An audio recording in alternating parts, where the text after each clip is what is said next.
கரூருக்கு அருகிலே ஒரு கிராமத்திலே காவடி விழாவுக்கு சொற்பொழிவுக்கு போயிருந்தேன். இதெல்லாம் ட்ரெயின்ல பிரயாணம் பண்ண என்னை அழைத்த அன்பர்கள் ரொம்ப அன்புள்ளவர். காலையில நீராடி நான் வழிபடுகிற வயலூர் முருகனுக்கு சிறப்பான அபிஷேக ஆராதனை, பால், பஞ்சாமிரம், தயிர், தேனி, இளநீ. பல அன்பர்கள் வழிபாட்டிலே கலந்து கொண்டிருந்தார்கள்.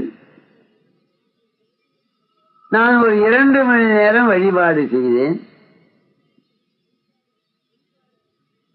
வழிபாடு முடிஞ்சவனே ஆகாரம் பண்ணி கொஞ்சம் ஓய்வு எடுத்துக்கினேன். மாலை 6 மணிக்கு மேடையில் அமர்ந்து சொற்பொழிவு செய்து கொண்டிருக்கிறேன். அப்போது என்னுடைய வலக்கை பௌத்த விரல்ல ஓங்காரம் எழுதிய ஒரு தங்க மோதிரம் போட்டு சொற்பொழிவு செய்கிற பொழுது பார்த்தா அந்த மோதிரம் காணல, எங்கேயோ நழுவி விட்டது. அதையே நினைத்துக் கொண்டிருக்க முடியுமா? அந்த எண்ணத்தை விட்டு விட்டு சொற்பொழிவிலே இறங்கிவிட்டு 2 மணி நேரம் சொற்பொழிவு செய்தேன். மேடையை உட்கார்ந்தேன். சொற்பொழிவு முடிஞ்ச உடனே பலர் திரும்பி வாங்க வந்தார்கள். ஒரு அன்பர் கொண்டு வந்து அந்த மோதிரத்தை என் கையில கொடுத்தார். எனக்கு வியப்பு. காணாமல் போன மோதிரம் இவர் கையில எப்படி வந்து?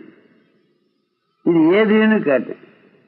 சுவாமியே, நீங்கள் விரிவுரை செய்கிற போது இந்த வழக்கை அப்படி பார்த்து கொண்டீர்கள். அந்த விரலிலே மோதிரம் இருந்த சுவடு தெரிந்தது. அப்ப மோதிரம்தான் காணாமல் போய்விட்டது போதும் என்று நானா ஊகம் பண்ணிக்கிறேன். காலையிலிருந்து நான் உங்களை அனுசரித்துக் கொண்டிருந்தேன்.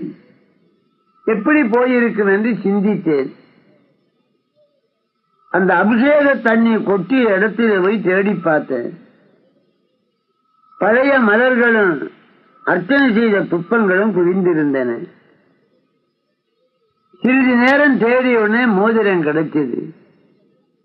அதை தங்கள் பால் கொண்டு வந்து சேர்த்தேன். மோதிரை பற்றி நான் ஒன்றும் பேசவில்லை, சிந்திக்கவில்லை. குறிப்பறிந்து அவரா தேடி அதை கண்டுபிடிச்சு கொண்டாந்து அவருடைய அறிவு நுட்பம், அவருடைய தொண்டு மனப்பான்மை மறக்க முடியாத ஒன்று. இப்படியான செய்திகளை